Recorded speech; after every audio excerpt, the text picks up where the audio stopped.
sensible.com అనే వెబ్సైట్లోకి login అవ్వండి. ఇక్కడ మనకి అనలైజ్ అనే ఒక ట్యాబ్ ఉంటుంది. ఈ అనలైజ్ ట్యాబ్లోకి వచ్చి ఇక్కడ ఆప్షన్ చైన్ మీద క్లిక్ చేయండి. ఇక్కడ కింద ఎల్టీపీ వ్యూ అని ఉంటుంది. ఇక్కడ మనం గ్రీక్స్ వ్యూని సెలెక్ట్ చేసుకోవాలి. ఇప్పుడు ఇక్కడ మనకి గామా, వీగా, థీటా, డెల్టా అని చెప్పేసి మనకి డిఫరెంట్ ఆప్షన్స్ అనేవి ఇక్కడ కనిపిస్తూ ఉంటాయి. ఇక్కడ మనకి లెఫ్ట్ సైడ్ ఉన్నవి కాల్స్, రైట్ సైడ్ ఉన్నవి పుట్స్. కరెంట్ స్ట్రైక్ ప్రైస్ ఏదైతే ఉందో ఆ నంబర్ అనేది మనకి బోల్డ్లో ఉంటుంది. ఈ నంబర్కి పైన ఉన్నవన్నీ కూడా ఇన్ ద మనీ. ఏదైతే ఎల్లో కలర్లో ఉందో ఇవన్నీ కూడా ఇన్ ద మనీ.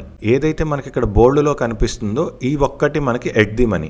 దీనికన్నా కింద ఉన్నవి ఈ వైట్ కలర్లో ఉన్నవన్నీ కూడా out of the money. Same అదే విధంగా పుట్స్ కూడా ఎల్లో కలర్లో ఉన్నవన్నీ ఇన్ ద మనీ. ఈ బోల్డ్గా ఏదైతే ఉందో ఇది మనకి ఎట్ ది మనీ. దీనిపైన ఉన్న వైట్లో ఉన్నవన్నీ కూడా అవుట్ ఆఫ్ ది మనీ.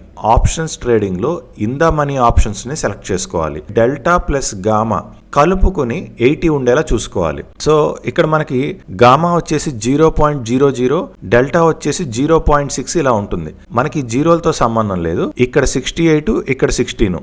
ఈ రెండు కలిపితే ఈజ్ ఈక్వల్ టు 80 వచ్చిందా లేదా అంతవరకు చూసుకుంటే చాలు. ఆ ఆప్షన్ అనేది మీకు ఎక్స్పైరీ డే రోజు కూడా డికే అవ్వదు. ప్రీమియం ఎక్కువ ఉన్న చోటే మన ఆప్షన్లో క్వాలిటీ కూడా ఉంటుంది.